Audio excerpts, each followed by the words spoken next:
روزا میگذره آهای دل من، قصه نخور واسه اونی که رفته، گریه نکن میشه فراموشت زود، وقتی بگذره چند روز و چند هفته. دلم گریه نکن از بی وفاییش، قصه نخور دیگه اونو نداری. دلم تنهایی سخت خوب میدونم، خودم به پای قصه هات میمونم، خودم به پای قصه هات میمونم.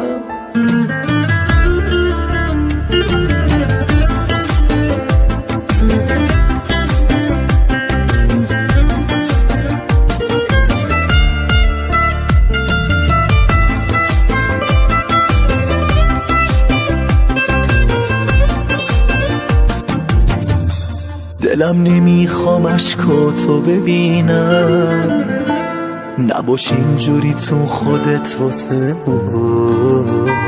امروز اون بی وفا گذاشته رفته، ولی فردا میشه خیلی پشیمون. دلم گریه نکن از بی وفاییش، واسه نخور دیگه اونو نداری.